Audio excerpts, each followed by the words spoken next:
what's good, Commanders fans? So with the 97th pick of the draft, the Washington Commanders select Ricky Stromberg out of Arkansas. Offensive center, has positional flex, 4-year starter, senior out of Arkansas, first team all SEC as well.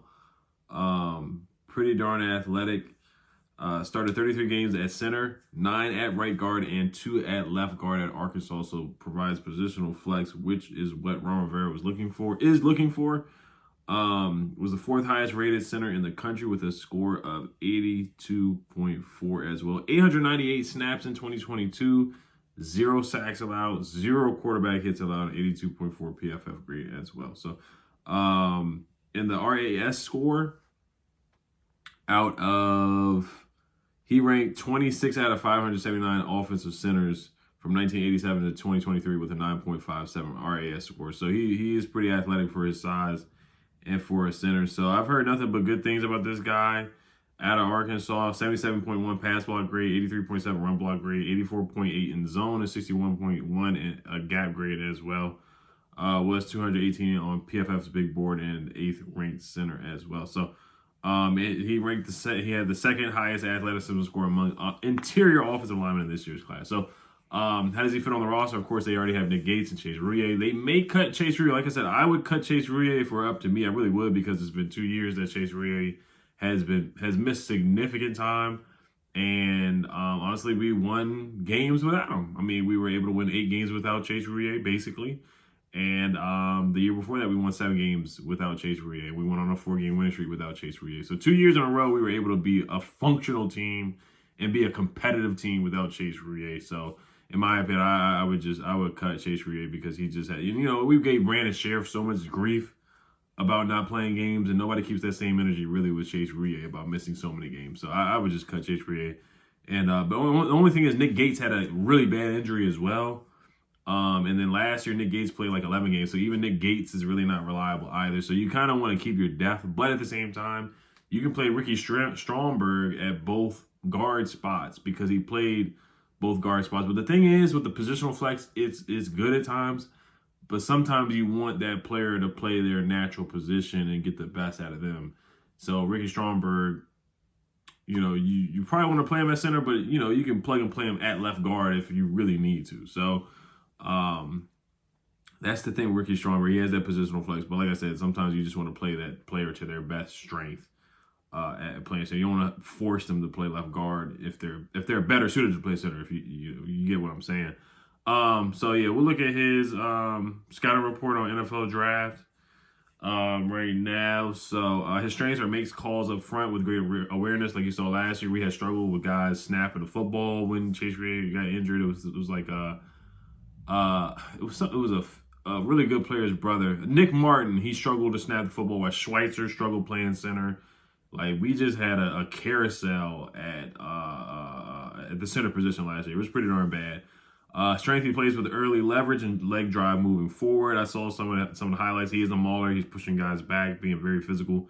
Hits lateral landmarks, taking opponent diagonally. Gritty to fight through contact and balance and continue sustaining. Consistent timing, working up to linebackers. Weaknesses, doesn't carry the build team's desired center. Play can get too straight-legged during block engagement. Body control will get away from him at times. Use the outside hands to corral instead of using his punch. So, yeah, we finally get Sam Howell, offensive lineman.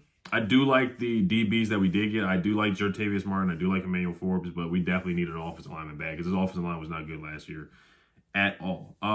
SEC coaches awarded him the 2022 Jacobs Blocking Trophy as the conference's top offensive lineman his senior year. So that's pretty good in the SEC. All the talent coming out of the SEC, all the NFL players coming out of the SEC. He started 11 games and then opted out of the bowl game last season, as well as 4-star recruit.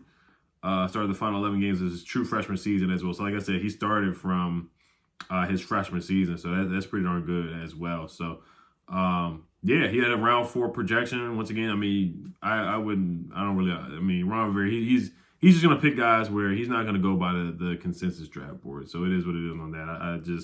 We already know what Ron's going to do with that. So Ryan Fowler also said, I absolutely love the Ricky Stromberg ad in Washington. Grown a man in the middle that compete for snaps right away. He did have a top 30 visit with the Washington Commanders as well. So they basically did go with the guys that they did have a top 30 visit with. I had a notification on my phone. So yeah, I like the pick, man. I like the pick. We need linemen. We need to beef up this offensive lineman. I would get some more linemen throughout the draft still, especially since we went defense the first 2 rounds, and I would try to get a tight end too. I got to look at who else is available right now for day 3, but they have like 5 picks on day 3.